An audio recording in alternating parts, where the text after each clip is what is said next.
ძალიან მთელი პრესკონფერენცია ჰქონდათ ენტონი ბლინკენს და ჟან-ნოელ ბაროს და მათ შორის კითხვა იყო დასმული საქართველოსთან დაკავშირებით ალექს რაუფოღლუს მხრიდან, რომელმაც დასვა ასეთი ფორმულირების კითხვა რა შეუძლია დასავლეთს დამატებით კიდევ გააკეთოს იმისთვის, რომ ქართული ოცნების ქმედებები იყოს რაღაც ჩარჩოში მოქცეული და ამ საკითხზე ენტონი ბლინკენმა ძალიან მცლად გასცა პასუხი თუ რა ნაბიჯები გადადგა ამერიკის შეერთებულმა შტატებმა იმისთვის, რომ ქართული ოცნებისთვის ეპასუხა ძალიან ხისტად იმ ღია დრუსულ პოლიტიკაზე, რომელსაც ატარებს ქართული ოცნება, მათ შორის ენტონი ბლინკენმა პირდაპირ ახსენა ბიძინა ივანიშვილის სახელი და გვარი, რომ სწორედ ივანიშვილი ქართული ოცნების ლიდერი არის დასანქცირებული და ამერიკის შეერთებულ შტატებს აქვს ძალიან ბევრი ნაბიჯი გადადგმული ქართული ოცნების ქმედებების ჩარჩოში მოსაქცევად, მათ შორის ავიზო შეზღუდვები, ფინანსური სანქციები, გლობალური მაგნიტსკის აქტში არის შეტანილი ეგრეთ წოდებული შინაგან საქმეთა მინისტრი, არალეგიტიმური შინაგან საქმეთა მინისტრი ვახტანგ გომელაური. ბიძინა ივანიშვილი არის ფინანსურად დასანქცირებული, თუმცა ეს არის ჯერ პერსონალური სანქციები, მხოლოდ ეს სანქციები ეხება მხოლოდ მას და არა მის ოჯახის წევრებს და ამ მხრივ შეერთებული შტატები მას აძლევს კიდევ შანსს, რომ დაიხიოს უკან და არ წავიდეს ქართველი ხალხის ნების წინააღმდეგ, რაც გავიგეთ ამ ბრიფინგიდან და ძალიან მნიშვნელოვანია ეს საფრანგეთის და ამერიკის შეერთებული შტატების პირველი დიპლომატების შეხვედრაზე ერთ-ერთი განსახილველი საკითხი იყო საქართველოს და ჩვენ მოვისმინეთ რამდენიმე დღის წინ ემანუელ მაკრონის საფრანგეთის პრეზიდენტის განცხადება, რომ ღიად რუსულ ჩარევას ჰქონდა ადგილი 26 ოქტომბრის არჩევნებში. ეს იყო პირველი განცხადება, როდესაც ევროპელმა ლიდერმა ღიად დაადანაშაულა რუსეთი ქართულ არჩევნებში ჩარევაში და მაშინ ემანუელ მაკრონმა გამოსავლის გზა დაასახელა ახალი არჩევნები, თუ ეს განმუხტავს სიტუაციას, ახალი არჩევნები უნდა მომზადდეს, ასეთი იყო საფრანგეთის პრეზიდენტის გზავნილი და სწორედ ამ კუთხითაც იყო კითხვა დასმული, იქნება თუ არა მაგალითად არჩევნების სწორი გამოსავალი ამ პროცესიდან და ძალიან საინტერესო იყო ენტონი ბლინკენის პასუხი იმ ნაწილში, რომ ქართული ოცნების ქმედებების წინააღმდეგ, როგორც ამერიკის შეერთებული შტატები, ასევე საფრანგეთი და ევროკავშირის წევრი ქვეყნები ერთად მუშაობენ და ერთად განიხილავენ, რა ნაბიჯები შეიძლება იქნას გადადგმული. ჩვენ ვნახეთ გერმანიის სანქციების პაკეტის მაღალჩინოსნის წინააღმდეგ, ქართული ოცნების მაღალჩინოსნის წინააღმდეგ, ჯერ მათი სახელი და გვარები არ არის ცნობილი, თუმცა ვიცით ის, რომ ამ სანქციების გასაზიარებლად ემზადება ვაიმარის სამკუთხედის ორი ქვეყანა, საფრანგეთი მათ შორის და პოლონეთი. შესაბამისად, სანქციები არის მხოლოდ დასაწყისი და ამაზე მიუთითებდა ის განცხადება, რაც გააკეთა ენტონი ბლინკენმა. შეგვიძლია ახლა მოვისმინოთ მისი გზავნილები. პრეზიდენტმა მაკრონმა ამ კვირაში მხარი დაუჭირა თბილისში მომიტინგეებს და თქვა, რომ ახალი არჩევნები შეიძლება იყოს გამოსავალი არსებული პოლიტიკური კრიზისიდან. უკვე მიღებულია გარკვეული ზომები, სანქციები, მაგრამ მინდა მოგცეთ ამ საკითხის გაშლის შესაძლებლობა, რისი გაკეთება შეუძლიათ დასავლეთის მოკავშირეებს საქართველოს დემოკრატიის გადასარჩენად. ჩვენ საქართველოსაც ვისაუბრეთ, ის რაც საფრანგეთმა და შეერთებულმა შტატებმა დაინახეს არის დემოკრატიული უკანდახევა, რაც ღრმად შემაშფოთებელია და არა მხოლოდ დემოკრატიული უკანდახევა, არამედ უკანდახევა ქართველი ხალხის აბსოლუტური უმრავლესობის მისწრაფებისგან, რომ ააშენონ მომავალი, რომელიც უფრო და უფრო ახლოს არის ევროპასთან. მაშასადამე, როცა დავინახეთ ეს უკანდახევა, დავინახეთ მთავრობა, რომელიც ეწინააღმდეგება ხალხის მკაფიონებას, რომელსაც ის უნდა წარმოადგენდეს. დავინახეთ არჩევნები, რომელმაც მრავალი კითხვა გააჩინა. დავინახეთ ხელისუფლების მიერ განხორციელებული რეპრესიული ქმედებები იმ ადამიანების მიმართ, რომლებიც ცდილობენ ისაუბრონ თავისუფლად და ღიად. ჩვენ და ჩვენმა პარტნიორებმა მივიღეთ ზომები.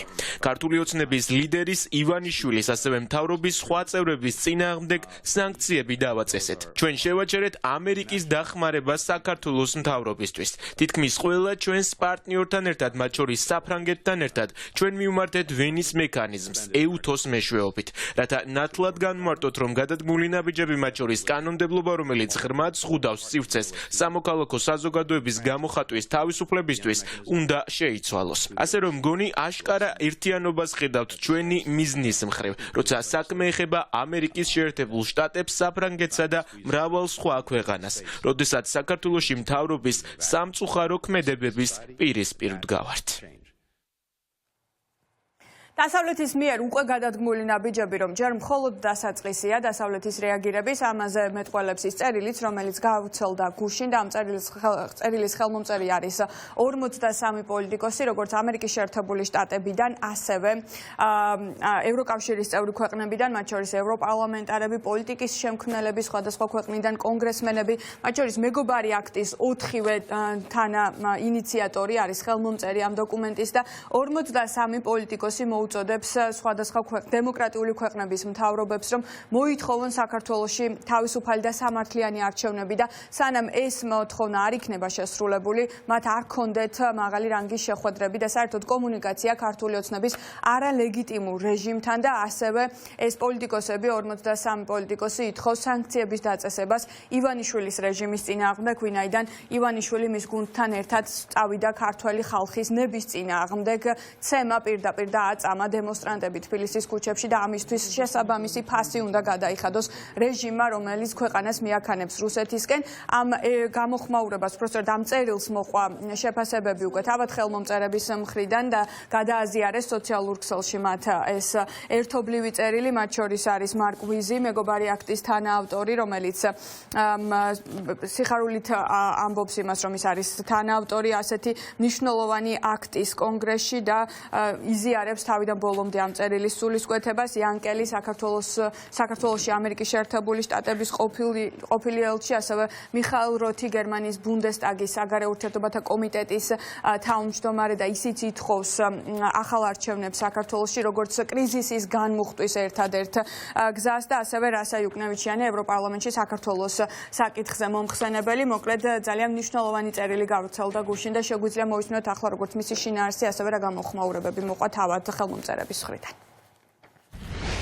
ამერიკა არ აღიარებს ივანიშვილის რეჟიმს. ქართული კოშმარის არაღიარების აქტი აგრძელებს ტირანული რეჟიმების არაღიარების დიდ ამერიკულ ტრადიციას. მე და დონალდ ტრამპი ვიმუშავებთ საქართველოში ჩვენ ტრანსატლანტიკური კანონმდებლები და ყოფილი მაღალი რანგის პოლიტიკის შემქმნელები სხვადასხვა პოლიტიკური სპექტრიდან მოუწოდებთ ყველა თავისუფალ და დემოკრატიულ მთავრობას მოითხოვოს თავისუფალი და სამართლიანი არჩევნები საქართველოში და უარყოს ივანიშვილის არალეგიტიმური რეჟიმი. მოითხოვთ საერთო პოლიტიკას, რომ არც ერთი მაღალი რანგის შეხვედრა არ შედგეს ერთის მხრივ თავისუფალ და დემოკრატიულ მთავრობებსა და მეორეს მხრივ ამ არალეგიტიმურ რეჟიმს შორის, მანამ სანამ იგი არ დათანხმდება ახალ წესიერი მონიტორინგის ქვეშ ჩატარებულ არჩევნებს.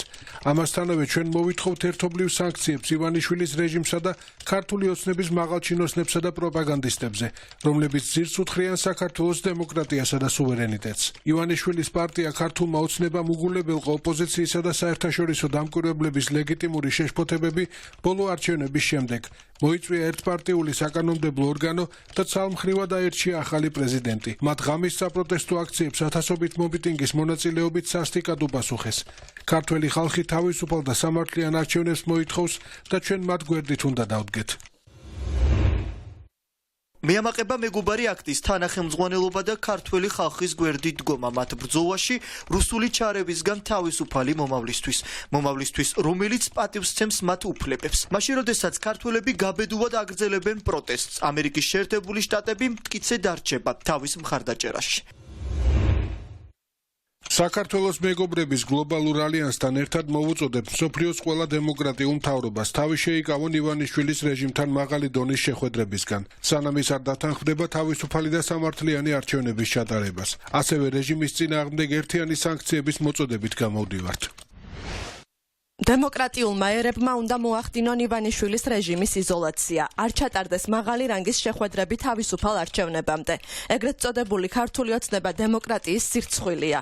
ივანიშვილი და მისი ახლობლები საქართველოს მართავენ ლეგიტიმაციის გარეშე, დასცინიან თავისუფალ არჩევნებს.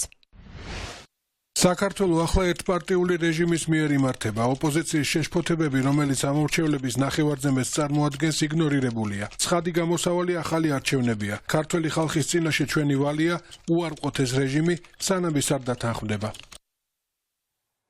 მოკლედ, ქართულ ოცნებაზე წნეხი სულ უფრო და უფრო ძლიერდება და ამას ძალიან კარგად აღიქვავენ თავად ოლიგარქიის პარტიაში და ამის საპასუხოდ გუშინ მათ გამოაქვეყნეს ვრცელი კონსპირაციების თეორიებიც სავსე წერილი, სადაც ისინი საზოგადოებას ცდილობენ დააჯერონ, რომ თითქოს ეს სანქციები წესდება არა იმიტომ, რომ ბიძინა ივანიშვილმა გააყალბა არჩევნები აწამა ქუჩაში დემონსტრანტები და ქვეყანა რუსეთისკენ მიყავს, არამედ იმიტომ, რომ პირადად ბიძინა ივანიშვილს ებრძვის დასავლეთი ამ წერილს საზოგადოებამ გუშინ უკვე გამოუტანა განაჩენი და თქვა, რომ ეს არის ბოდვითი აშლილობა ოლიგარქის, რომელიც სამომავლოდ მის რაციონალურ ქმედებებს გამორიცხავს.